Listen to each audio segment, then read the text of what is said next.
নমস্কাৰ বন্ধুসকল আপোনালোকক পুনৰবাৰ আমাৰ এডুষ্টেশ্যন আনএকাডেমি ইউটিউব চেনেললৈ স্বাগতম জনাইছোঁ আৰু আজি আমি পুনৰ ADRE গ্ৰেড 3 গ্ৰেড 4 কাৰণে সোশ্যাল সায়েন্সৰ কিছুমান ইম্পৰ্টেন্ট কোৱেশ্চন আপোনালোকলৈ লৈ আহিছোঁ যেহেতু আপোনালোকে ADRE third grade and fourth গ্ৰেডৰ নতুন সিলেবাসটো দেখিছে য'ত সোশ্যাল সায়েন্সটো নতুনকৈ এড কৰা হৈছে আৰু তাৰ পৰা 30 মাৰ্কছৰ কোৱেশ্চন আহিব মানে সোশ্যাল সায়েন্সৰ পৰা 30 মাৰ্কছৰ এবাৰ কোৱেশ্চন আহিব গ্ৰেড 3 গ্ৰেড 4 দুইটাতে গতিকে আমি আপোনালোকৰ কাৰণে সোশ্যাল সায়েন্সৰ ইম্পৰ্টেন্ট চেপ্টাৰ্ছবিলাক চেপ্টাৰ্ছৰ যিখিনি ইম্পৰ্টেন্ট কোৱেশ্চন আছে সেইখিনি লৈ আহিছোঁ আৰু লগতে যেহেতু আপোনালোকে গম পায় যে যোৱাবাৰৰ যিটো ADRE এক্সাম আছিল সেইটো সেৱা বোৰ্ডে কণ্ডাক্ট কৰিছিলে আৰু এবাৰৰ যিটো ADRE এক্সাম হ'ব সেইটো আমাৰ সেৱা বোৰ্ডে কণ্ডাক্ট কৰিব গতিকে আমি সেৱা বোৰ্ডৰ ক্লাছ 6 to ক্লাছ 10 ৰ সোশ্যাল সায়েন্সৰ যিখিনি ইম্পৰ্টেন্ট চেপ্টাৰ্ছ আছে তাৰ লগতে যিখিনি ইম্পৰ্টেন্ট কোৱেশ্চনছ আছে সেই কোৱেশ্চনছখিনি আপোনালোকলৈ লৈ আহিছোঁ আৰু ইয়াৰ আগৰ ভিডিঅ'সমূহতো আমি সোশ্যাল সায়েন্সৰ সেৱা বোৰ্ডৰ ক্লাছ 6 to 10 ৰ ইম্পৰ্টেন্ট চেপ্টাৰ্ছখিনি ডিছকাছ কৰি থৈছোঁ আপোনালোকে আমাৰ ভিডিঅ'সমূহত চাব আৰু লগতে আজিও আমি ইম্পৰ্টেন্ট কোৱেশ্চনছখিনি ডিছকাছন কৰিম গতিকে আহক আমি প্ৰথম প্ৰশ্নটোলৈ যাওঁ প্ৰথম প্ৰশ্নটোৱে সুধিছে which dynasty rule in Magadha after the Mauryan মানে মৌৰ্য বংশৰ পাছত মগধত কোন বংশৰ ৰাজত্ব কৰিছিল তো অপশ্যন এত আছে শুঙ্গা অপশ্যন বিত আছে নন্দ ডাইনেষ্টি অপশ্যন চিত আছে কুশানা এণ্ড অপশ্যন ডিত আছে সাতবাহনা তো ইয়াৰ কাৰেক্ট আনসাৰটো হ'ব অপশ্যন এ শুঙ্গা ডাইনেষ্টি মানে মৌৰ্য বংশৰ পাছত মগধত শুঙ্গা ডাইনেষ্টিয়ে ৰাজত্ব কৰিছিলে গতিকে ইয়াৰ কাৰেক্ট আনসাৰটো হ'ব option A So, my next question to lesa question number 2 2 number question to hudise what was the founder of the Shunga dynasty মানে শুঙ্গ ৰাজবংশৰ প্ৰতিষ্ঠাতা কোন আছিল যেহেতু মৌৰ্য পিছতে শুঙ্গ সকল আহিছিল জুনে নেকি মানে মগধত মানে ৰাজত্ব কৰিছিল গতিকে প্ৰশ্নটো হৈছে যে শুঙ্গ ৰাজবংশৰ প্ৰতিষ্ঠাতা কোন অপশ্যন এ আছে পুষ্যমিত্ৰ শুঙ্গ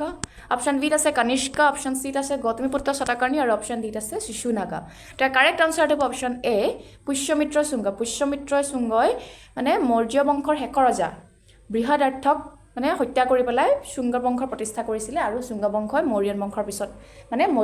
মগধত ৰাজত্ব কৰিছিল তো কাৰেক্ট আনসাৰটো option A Pushyamitra Shunga next কোৱেশ্চনটোলৈ যাওঁ Question number 3 সুধিছে after the Shunga dynasty which dynasty ruled over the northern India মানে শুঙ্গ ৰাজবংশৰ পাছত উত্তৰ ভাৰতত কোন বংশ ৰাজত্ব কৰিছিল প্ৰথমতে আছিল মৌৰ্যন তাৰপিছত আহিলে শুঙ্গ এতিয়া আকৌ সুধিছে যে শুঙ্গৰ পিছত কোন আছিল অপশ্যন এত আছে কুশানা অপশ্যন বিত আছে নন্দ অপশ্যন চিত আছে কনৱা ৰাজবংশ বা কনৱা ডাইনেষ্টি অপশ্যন ডিত আছে সাতবাহন ডাইনেষ্টি বা সাতবাহন সাম্ৰাজ্য বা সাতবাহনৰ বংশ তাৰ কাৰেক্ট আনসাৰটো হৈছে অপশ্যন সি কনৱা ডাইনেষ্টি বা কনৱা ৰাজবংশ মানে কনৱা ৰাজবংশই শুঙ্গা বংশৰ পিছত মগধত ৰাজত্ব কৰি আছিল প্ৰথমতে আহিলে মৌৰ্যন এম্পায়াৰ তাৰপিছত শুঙ্গাৰ পিছত আকৌ আহিলে কনৱা ডাইনেষ্টি তো কাৰেক্ট আনসাৰ হ'ব অপশ্যন সি নেক্সট কোৱেশ্চনটোলৈ যাওঁ Question number 4 সুধিছে who was the founder of the Satavahana dynasty মানে সাতবাহন ৰাজবংশৰ প্ৰতিষ্ঠাতা কোন আছিল অপশ্যন এত আছে শিমুক অপশ্যন বিত আছে গৌতমীপুত্ৰ শতকৰ্ণী অপশ্যন চিত আছে কনিষ্ক আৰু অপশ্যন ডিত আছে none of above তো ইয়াৰ কাৰেক্ট আনসাৰটো হ'ব option A Simuka Simuka was the founder of the Satavahana dynasty Satavahana ডাইনেষ্টিৰ প্ৰতিষ্ঠাপক আছিল শিমুক আৰু ইয়াৰে গৌতমীপুত্ৰ শতকৰ্ণী ইয়াৰে এজন ৰজা আছিল সাতবাহন বংশৰ এজন ৰজা আছিল গৌতমীপুত্ৰ শতকৰ্ণী আৰু কনিষ্ক আছিল কুশানা ডাইনেষ্টিৰ ৰজা গতিকে কাৰেক্ট আনসাৰটো হৈছে অপশ্যন এ সো ইয়াতে এটা এনাউন্সমেন্ট আছিল আপোনালোকে যদি আমাৰ ইয়াৰ ইম্পৰ্টেন্ট যিখিনি কোৱেশ্চনছ আমি ডিসকাশন কৰি আছো সোশ্যাল সায়েন্স লগতে আপ টু ডেট সিলেবাসৰ ওপৰত বেস্ড কৰি পেলাই আমাৰ মানে ADRE যিটো আপ টু ডেট সিলেবাস তাৰ ওপৰত বেস্ড কৰি আপোনালোকক যদি ৰেকৰ্ডেড ভিডিঅ'ছ লাগে মক টেষ্টৰ সিৰিজ লাগে ই বুকছ লাগে নোটছ কুৱেশ্চন বেংক যি লাগে আপোনালোকে এভেইলেবল আছে আপোনালোকে ল'ব পাৰে মাত্ৰ আপোনালোকে এডুষ্টেশ্যন এপটো মানে প্লে ষ্ট'ৰলৈ গৈ পেলাই এডুষ্টেশ্যন এপ ডাউনলোড কৰি ল'লে হ'ব তাতে আপোনালোকে গোটেইখিনি পাব মানে নতুন সিলেবাসৰ ওপৰত বেস্ড কৰি বনোৱা আছে গোটেইখিনি আৰু লগতে যদি আপোনালোকৰ কিবা অসুবিধা হৈছে আপোনালোকে যদি নোৱাৰিছে কৰিব তেতিয়াহ'লে স্ক্ৰীনৰ যিটো কণ্টেক্ট নাম্বাৰ আছে তাত আপোনালোকে যোগাযোগ কৰিব পাৰে আৰু প্লে ষ্ট'ৰত গৈ আপোনালোকে এডুষ্টেশ্যন ডাউনলোড কৰিলে তাতে আপোনালোকে গোটেইখিনি পাবই বিশেষ অসুবিধা হ'লে আপোনালোকে স্ক্ৰীনত দিয়া নাম্বাৰটোত কণ্টেক্ট কৰক আৰু লগতে আপোনালোকে যদি কেৱল মক টেষ্ট দি পেলাই নিজকে জুখি চাব বিচাৰিছে তেতিয়াহ'লে আপোনালোকে কৰিব পাৰে আমাৰ জিকেন social science English maths and ৰিজনিঙৰ ডেইলি মক টেষ্টৰ সিৰিজ দি থকা হৈছে আপোনালোকে মাত্ৰ এডুষ্টেশ্যন এপটো ডাউনলোড কৰক নহ'লে তলৰ যিটো নাম্বাৰ দিয়া আছে সেই নাম্বাৰটোত যোগাযোগ কৰক সোনকাল কৰক যিহেতু এক্সাম পালেহিয়ে থাৰ্ড গ্ৰেডৰ যিহেতু এডমিটো অলৰেডি ওলালেই গতিকে আপোনালোকে দেৰি নকৰিব সোনকালে আমাৰ এডুষ্টেশ্যন এপটো ডাউনলোড কৰি লওক তাতে আপোনালোকে এবাৰ নিজকে জুখি চাব পাৰিব সো আমি এতিয়া নেক্সট কুৱেশ্চনটোলৈ যাওঁ আমাৰ কুৱেশ্চন নম্বৰ 5 সুধিছে হু ৰট সংস্কৃত গ্ৰামাৰ মহাভাষ্য মানে সংস্কৃতিত ব্যাকৰণ মহাভাষ্যৰ লেখক কোন আছিল অপশ্যন এ আছে কালিদাস অপশ্যন বিত আছে পতঞ্জলি অপশ্যন চিত আছে হৰিহেন আৰু অপশ্যন ডিত আছে বাল্মীকি তো ইয়াৰ কাৰেক্ট আনসাৰটো হ'ব অপশ্যন বি পতঞ্জলিয়ে কি লিখিছিলে সংস্কৃত গ্ৰামাৰ মহাভাষ্যখন কি হয় সংস্কৃত গ্ৰামাৰ হয় আৰু কোনে লিখিছিলে পতঞ্জলিয়ে হৰিহেনে লিখিছিলে প্ৰয়াগ প্ৰশস্তি দেই আৰু কালিদাসৰটোতো বহুত আছে ন মেঘদূতম অভিজ্ঞানম শকুন্তলম এনেকুৱাখিনি আছিলে আৰু ইয়াৰ কাৰেক্ট আনসাৰটো হ'ব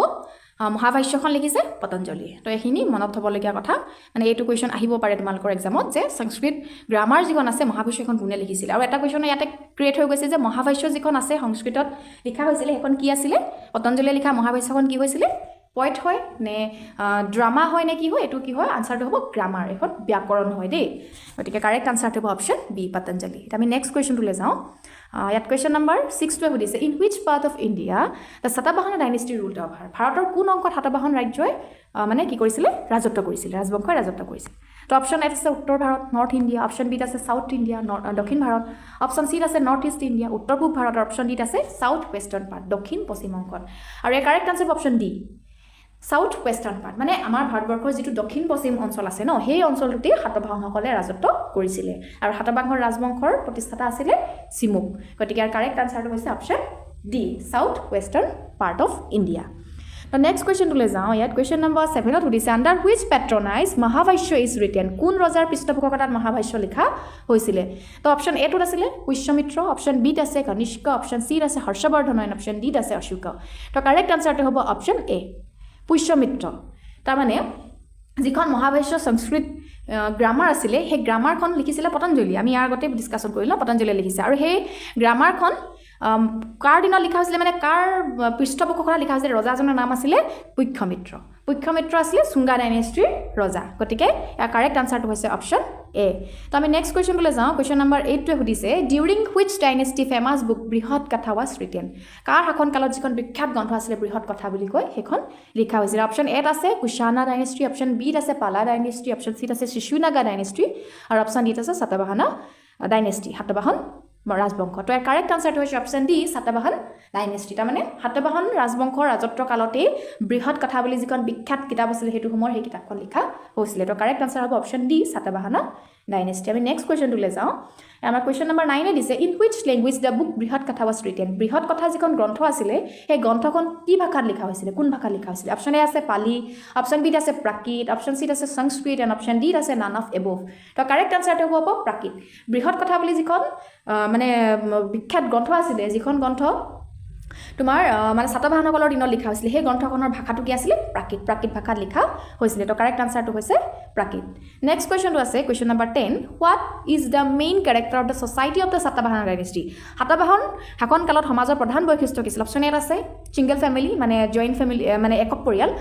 অপশ্যন বিত আছে পেট্ৰিয়াৰ্কি পিতৃপ্ৰধান অপশ্যন চিত আছে জইণ্ট ফেমিলি এণ্ড পেট্ৰিয়াৰ্কি যৌথ আৰু পিতৃপ্ৰধান পৰিয়াল অপশ্যন ডিত আছে অলিগাৰ্কি বা সম্ভ্ৰান্ত তাৰ কাৰেক্ট আনসাৰ হ'ব option C joint family and patriarchy তাৰমানে যৌথ পৰিয়াল আৰু পিতৃপ্ৰধান সমাজ ব্যৱস্থাটো হৈছে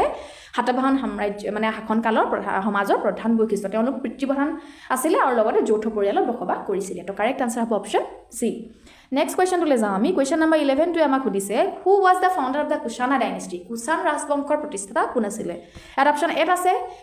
কুজুলা কেটফাইচিছ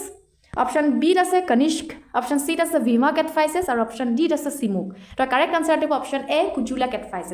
কেটফাইচিছ was the founder of the Kushana dynasty এইটো মনত থ'বলগীয়া কথা দেই কিছুমানে ভুল কৰে যে কনিষ্ক বুলি ভাবে কনিষ্ক নহয় আচলতে কুজুলা কেটফাইচিছ হয় আৰু চিমুক আছিলে সাতবাহনসকলৰ প্ৰতিষ্ঠাপক গতিকে কাৰেক্ট আনসাৰটো হৈছে অপশ্যন এ কুজুলা কেটফাইচিছ কনিষ্ক আচলতে কুশান ৰাজবংশৰ গ্ৰেটেষ্ট কিংহে আছিলে দেই কুজুলা কেটফাইচিছ আছিলে প্ৰতিষ্ঠাতা তো নেক্সট কুৱেশ্যনটোলৈ যাওঁ কুৱেশ্যন নম্বৰ 12টোৱে সুধিছে What was the capital city of Kusana dynasty? Kusan ৰাজবংশৰ ৰাজধানীৰ নাম কি আছিল? অপশ্যন এ দিছে পুৰুষপুৰ যিটো আমি বৰ্তমান পেশ্বৱা বুলি কওঁ অপশ্যন বি আছে মাদুৰাই অপশ্যন চিত আছে কাঞ্চি আৰু অপশ্যন ডিত আছে উৰাইপুৰ তো কাৰেক্ট আনসাৰটো হৈছে অপশ্যন এ পুৰুষপুৰ বা পেশ্বৱা আৰু বৰ্তমান পুৰুষপুৰ পাকিস্তানৰ অন্তৰ্গত দেই এতিয়া এইটো বস্তুটো বৰ্তমান পাকিস্তানৰ অন্তৰ্গত হ'লগে সো ইয়াৰ কাৰেক্ট আনসাৰটো হৈছে অপশ্যন এ পুৰুষপুৰ গতিকে কুশান ৰাজবংশৰ ৰাজধানীটোৰ নাম আমি গম পালোঁ কি আছিলে পুৰুষপুৰ তো আমি নেক্সট কুৱেশ্যনটোলৈ যাওঁ কুৱেশ্যন নম্বৰ 13টোৱে আমাক সুধিছে after the Mauryan period which foreign power come into existence মানে মৌৰ্য বংশৰ যে পতন হ'ল তাৰ পিছতে আমাৰ বাহিৰা শক্তিৰ উত্থান ঘটিলে ন বিদেশৰ পৰা মানে বাহিৰৰ ৰাজ্যৰ পৰা বা বহি দেশৰ পৰা আমাৰ দেশত বহুত ধৰণৰ ৰাজবংশ আহিলে যোনে ইয়াত শাসন কৰিলে গতিকে তাৰ মানে মৌৰ্য বংশৰ পাছত কোন বাহিৰা শক্তিৰ উত্থান ঘটিছিলে মানে আটাইতকৈ বেছি উত্থান ঘটিছিলে তো অপশ্যন এ আছে ইছলামিক শক্তি বা ইছলামিক পাৱাৰ অপশ্যন বিত আছে ইণ্ডো ৰোমান মানে ইণ্ডো ৰোম অপশ্যন চিত আছে ইণ্ডো গ্ৰীক আৰু অপশ্যন ডিত আছে নান অফ এবভ তো ইয়াৰ correct answer C Indo Greek Indo Greek সকল আহিছিলে মানে মৌৰ্য বংশৰ পতনৰ পাছত যিটো ৰাজবংশই আমাৰ ভাৰতবৰ্ষত মানে ৰাজত্ব কৰিছিলে শাসন কৰিছিলে সি আৰু বহুত দিনলৈকে শাসন কৰি থাকিলে তেওঁলোকৰ আৰ্ট আৰ্কিটেকচাৰৰ প্ৰভাৱ আমাৰ ভাৰতবৰ্ষত পৰিছিলে আৰু সেই যিটো বাহিৰা শক্তি আছিলে বা ফৰেইন পাৱাৰ্ছ আছিলে সেই পাৱাৰটোৰ নাম আছিলে ইণ্ডোগ্ৰীক গতিকে কাৰেক্ট আনসাৰটো হ'ব অপশ্যন চি মৌৰ্য বংশৰ পাছত যেতিয়া বাহিৰা শক্তি আহিলে সেইটো যেটো আটাইতকৈ বেছি মানে উত্থান ঘটিছিলে আৰু আমাৰ ভাৰতবৰ্ষৰ প্ৰতিটো ক্ষেত্ৰতে মানে তেওঁলোকৰ প্ৰভাৱ আছিলে সেইটো হ'ব ইণ্ডোগ্ৰীকসকল ইণ্ডোগ্ৰীকসকলৰ কইনো মানে আমাৰ ইয়াত চলিছিলে হয় না ইণ্ডোগ্ৰীক কইন বুলি যেটো আছিলে গতিকে কাৰেক্ট আনসাৰটো হৈছে অপশ্যন চি আমি নেক্সট কুৱেশ্যনটোলৈ যাওঁ এট কুৱেশ্যন নম্বৰ 14 সুধিছে the Caves rich in Buddhist art and cultures are called. বুদ্ধৰ যে আৰ্ট আৰু সংস্কৃতত চহকী যিবিলাক গুহা আছিলে সেই গুহাবিলাকক আসলে কি বুলি কোৱা হয় কিছুমান গুহা আছিলে ন বুদ্ধৰ যিবিলাক আৰ্ট আছিলে সেইবিলাক তো সব গুহাবিলাকত ভৰাই দিয়া হৈছিলে কেভছ বিলাকত থৈ দিয়া হৈছিলে ন সেই যিবিলাক মানে কেভছ ৰিচ আছিলে মানে চহকী আছিলে একদম বুদ্ধৰ সংস্কৃতি আৰ্ট এইবিলাকৰ ক্ষেত্ৰত কলা সংস্কৃতিত চহকী আছিলে সেই গুহাবিলাকক কি বুলি কোৱা হয় তো অপশ্যন এটা আছে চৈত্য অপশ্যন বি আছে স্তূপা অপশ্যন সি আছে অমৰাৱতী এণ্ড অপশ্যন ডি আছে গান্ধাৰা তো কাৰেক্ট আনসাৰটো হ'ব অপশ্যন এ চৈত্য মানে বুদ্ধৰ যিবিলাক আৰ্ট আৰু সংস্কৃতত চহকী যিবোৰ গুহা আছিলে যিবোৰ গুহা ৰিচ আছিলে বুদ্ধিষ্ট আৰ্ট এণ্ড কালচাৰ্ছ তাৰমানে বুদ্ধৰ যিমানবিলাক তাৰমানে কলা আছিলে সংস্কৃতি আছিলে সেই গোটেইখিনি যিহেতু এজন মানে যিটো গুহাত আছিলে যিটো গুহা এইবিলাক ক্ষেত্ৰত চহকী আছিলে সেই গুহাটোক কি বুলি কোৱা হয় চৈত্য বুলি কোৱা হয় তো ইয়াৰ কাৰেক্ট আনসাৰটো হ'ব অপশ্যন এ চৈত্য এতিয়া আমি নেক্সট কুৱেশ্যনটোলৈ যাওঁ কুৱেশ্যন নম্বৰ 15 নম্বৰ প্ৰশ্নটোৱে আমাক সুধিছে Gandhara School of Art is emergence and flourished during which dynasty? Gandhara School of Art কোন ৰাজবংশৰ দিনত প্ৰতিষ্ঠা হৈছিলে তাৰমানে Gandhara school of art Mathura school of art Amaravati school of art এইবিলাক কি হৈছিলে সেইটো সময়ত ডেভেলপ হৈছিলে ন সেই সময়টোত মানে ডেভেলপ হৈছিলে এইবিলাক কি আছিলে স্কুল অফ আৰ্ট তাৰমানে কলা সংস্কৃতিৰ বিদ্যালয়ৰ নিচিনা আছিলে তাত মানে একোটা আৰ্ট বা কলাৰ সৃষ্টি হৈছিলে তো ইয়াত আমাক সুধিছে যে গান্ধাৰা স্কুল অফ আৰ্ট কোন ৰাজবংশৰ দিনত প্ৰতিষ্ঠা হৈছিলে অপশ্যন এ আছে কুশানা অপশ্যন বি আছে সাতবাহানা অপশ্যন চি আছে মৌৰ্য আৰু অপশ্যন ডি আছে নান অফ এব তো ইয়াৰ কাৰেক্ট আনসাৰটো হ'ব অপশ্যন এ কুশানা মানে কুশানা ৰাজবংশৰ সময়ত গান্ধাৰা স্কুল অফ আৰ্টটোৰ ডেভেলপ হৈছিলে আৰু লগতে ইয়াৰ এটা বিশেষত্ব হৈছে কি গান্ধাৰা স্কুল অফ আৰ্টত প্ৰথমবাৰ বুদ্ধক এজ এ হিউমেন বিং তাৰমানে মানৱ ৰূপত বুদ্ধক প্ৰথমবাৰ ডিপিক্টেড কৰা হৈছিলে বা বুদ্ধৰ প্ৰথম ষ্টেচু বনোৱা হৈছিলে মানৱ ৰূপত মানে মানুহ হিচাপে প্ৰথম আগতেতো বুদ্ধক তেনেকৈ বনোৱা হোৱা নাছিলে তো গান্ধাৰা স্কুল অফ আৰ্টৰ এটা কেৰেক্টাৰিষ্টিক্স হৈছে যে তেওঁলোকে সেই গান্ধাৰা স্কুলে মানে বুদ্ধক মানৱ ৰূপত মানে হিউমেন বিং হিচাপে মানে ষ্টেচু বনাইছিলে তো কাৰেক্ট আনসাৰটো হৈছে option A Kushana Gandhara school of art Kushana ৰাজবংশৰ সময়ত প্ৰতিষ্ঠা হৈছিলে আৰু সেইটো সময়তে মানে গান্ধাৰা স্কুল অফ আৰ্ট ফ্লৰিছো হৈছিলে দেই কুশানা দিনতে তো নেক্সট কুৱেশ্যনটোলৈ যাওঁ আমি কুৱেশ্যন নম্বৰ 16টোৱে সুধিছে ডিউৰিং হুইচ ডাইনেষ্টি শাকা এৰা ৱাজ ষ্টাৰ্টেড মানে কোন সাম্ৰাজ্যৰ দিনৰ পৰা যিটো শাক এৰা বুলি কওঁ ন আমি শাকা এৰা বুলি কওঁ 78 AD যিটো পোৱা হয় সেইটো আৰম্ভ হৈছিলে তো অপশ্যন এ আছে মৌৰ্য সাম্ৰাজ্য Mauryan period option B Satavahana option C আছে কনিষ্ক এণ্ড অপশ্যন ডি আছে নান অফ এবভ তো ইয়াৰ কাৰেক্ট আনসাৰটো হৈছে মানে আমাৰ যিটো কুশানা ডাইনেষ্টি ন কুশানা ডাইনেষ্টিৰ যেতিয়া কনিষ্কই যেতিয়া ৰুল কৰিছিলে সেই সময়টোৰ পৰা শাকা এৰা বুলি কোৱা হয় অসমত যেনেকৈ ভাস্কৰ আব্দ আৰম্ভ হৈছিলে ভাস্কৰ বৰ্মনৰ দিনৰ পৰা ঠিক তেনেকৈ সেইটোত মানে আমাৰ কুশানা যিটো পিৰিয়ড হৈছিলে সেইটো পিৰিয়ডত যেতিয়া কনিষ্কই শাসন আৰম্ভ কৰিছিলে সেই সময়টোৰ পৰা এটা এৰা ষ্টাৰ্টেড কৰা হয় এটা সময় ধৰা হয় আৰু সেই সময়টো কোৱা হয় শাকা এৰা গতিকে কাৰেক্ট আনসাৰটো হক এৰা বুলি ক'লে মানে আচলতে কাক বুজা হয় কনিষ্কৰ সময়টোক বুজা হয় কনিষ্কৰ টাইম পিৰিয়ডটোক বুজোৱা হয় নেক্সট কুৱেশ্যনটোলৈ যাওঁ কুৱেশ্যন নম্বৰ 17 সুধিছে Purushapura the capital of Kanishka Kushana dynasty তাৰমানে কনিষ্কৰ যিটো কেপিটেল আছিলে সেইটো আছিলে পুৰুষপুৰ ন আমি কৈছোঁ পেছোৱা বা পুৰুষপুৰ টুডে ইজ চিটুৱেটেড হিয়াৰ মানে পুৰুষপুৰ বা কনিষ্কৰ যিটো ৰাজধানী আছিলে এতিয়া বৰ্তমান ক'ত অৱস্থিত তো অপশ্যন এত আছে পাকিস্তান অপশ্যন বিত আছে শ্ৰীলংকা অপশ্যন চিত আছে চাইনা এণ্ড অপশ্যন ডিত আছে নান অফ এবভ তো কাৰেক্ট আনসাৰ এ পাকিস্তান তাৰমানে বৰ্তমানৰ পাকিস্তানত সেই তেতিয়াৰ যিটো কনিষ্কৰ ৰাজধানী আছিলে বা কুশানা বংশৰ যিটো ৰাজধানী আছিলে কেপিটেল চিটি আছিলে পুৰুষপুৰ যিটো পেছোৱা বুলি কোৱা হয় আৰু সেইটো বৰ্তমান ক'ত অৱস্থিত পাকিস্তানত গতিকে কাৰেক্ট আনসাৰটো হৈছে অপশ্যন এ এতিয়া আমি নেক্সট কুৱেশ্যনটোলৈ যাওঁ আমাৰ কুৱেশ্যন নম্বৰ 18টোৱে সুধিছে 18 নম্বৰ প্ৰশ্নটোৱে সুধিছে which kingdom constituted the three ৰাজ্য কোন কেইখন ৰাজ্য লগ হৈ ট্ৰিনিটিৰ ৰাজ্য যেটো হয় ন ট্ৰি ৰাজ্য গঠন হৈছিলে তাত অপশ্যন এত আছে চোলা চেৰা পাণ্ড্য অপশ্যন বিত আছে Chola Pandya and Gandhara and option চিত আছে Chera Pandya and Amaravati. And option D is none of above. The correct answer to Chola, Chera, Pindo. Dokin Bharator, Jetinikon Rajas, the big cat Rajasile, Chola, Chera, Pindo, Hetinikon, Dokin Bharator, big cat Rajasile, or Hetinikon Rajok, Ekaloge, 3 Rajoba, Trinity Rajobuliqua, Whistleto Etweta. खूब important questions হয় তোমালোকৰ exam বিলাকত আহিব পাৰে যে কোনকেখন ৰাজ্য লগ হৈ পিনে ট্ৰিনিটি ৰাজ্য বা ট্ৰি ৰাজ্য গঠন হৈছিল তো কাৰেক্ট আনসাৰ হৈছে অপচন এ চোলা চেৰা ফাইন্ডাৰ আমি নেক্সট কোৱেশ্চন লৈ যাওঁ কোৱেশ্চন নম্বৰ 19 এ সুধিছে Who was the greatest king of Kushana dynasty? Kukhan বংশৰ হেক মানে শ্ৰেষ্ঠ ৰজা কোন আছিল তো অপচন এ আছে কনিষ্কা অপচন বি আছে ভিমা কেপফাইসিস অপচন সি আছে কুজুলা কেপফাইসিস আৰু অপচন ডি আছে অশোকা সো কাৰেক্ট আনসাৰ হ'ব অপচন এ কনিষ্কা মানে কনিষ্ক কুখান বংশৰ শ্ৰেষ্ঠ ৰজা আছিল the greatest king of Kushana dynasty was Kanishka আৰ কনিষ্কৰ দিনত কি আৰম্ভ হৈছিল শাকায়ৰা আৰম্ভ হৈছিল কুশান পিৰিয়ডৰ সময়ত Gandhara school of art develop হৈছিল তাৰপিছত Mathura school of art develop হৈছিল আৰু ঠিক তেনেকৈ কুশান বংশৰ শ্ৰেষ্ঠ ৰজা আছিল কনিষ্ক কুশান বংশৰ প্ৰতিষ্ঠাতা আছিল কুজুলা কেটফাইসিস তাৰ গতিকে আৰু অশোকটো জানোৱে আমি হয় নহয় মৌৰ্য সাম্ৰাজ্যৰ আছিল অশোক গতিকে কাৰেক্ট আনসাৰটো হ'ব option A Kanishka Kanishka was the greatest king of the Kushana dynasty এতিয়া আমি নেক্সট কোৱেশ্চনটোলৈ যাম কোৱেশ্চন নম্বৰ 20 সুধিছে Who killed the Mauryan ruler Brihadartha? কোনে মৌৰ্য বংশৰ শেষৰজন ৰজা বৃহদাৰ্থক হত্যা কৰিছিল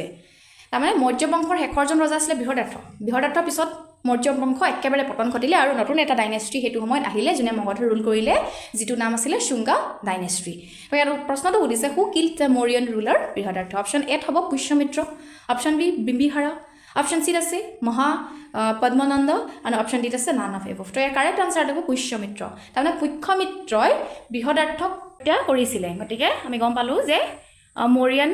লাষ্ট ৰুলাৰ বৃহদাৰ্থক হত্যা কৰিছিল Pushyamitra option A is the correct answer Pushyamitra হত্যা কৰিছিল আৰু পুষ্যমিত্ৰই বৃহদাৰ্থক হত্যা কৰি শুঙ্গ বংশৰ প্ৰতিষ্ঠা কৰিছিল তাৰ পিছতে মৌৰ্য বংশৰ পিছত শুঙ্গ বংশই মগধত শাসন কৰিছিল গতিকে কাৰেক্ট আনসাৰটো হৈছে অপচন এ পুষ্যমিত্ৰ আৰু পুষ্যমিত্ৰ হৈছে founder of the Shunga dynasty. গতিকে কারেক্ট আনসার অপশন এ গতিকে আজি আমি ইয়াত 20টা ইম্পর্টেন্ট কোয়েশ্চনস ডিসকাশন কৰিলো আৰু ইয়াৰ নেক্সট ভিডিওটোত আমি বাকি যিখিনি ইম্পৰ্টেন্ট কোয়েশ্চনস আছে সেইখিনি আমি ডিসকাশন কৰিম গতিকে আপোনালোকে আমাৰ ভিডিওসমূহ চাই থাকিব লগতে আমাৰ চেনেলটো সাবস্ক্ৰাইব কৰিব এনেকুৱা ধৰণৰ ভিডিও পাই থাকিব কাৰণে লাইক কৰিব কমেন্ট কৰিব আৰু লগতে আপোনালোকৰ বন্ধুবৰ্গলৈ শ্বেয়াৰ কৰিব আকৌ আমি নেক্সট ভিডিওটোত লগ পাম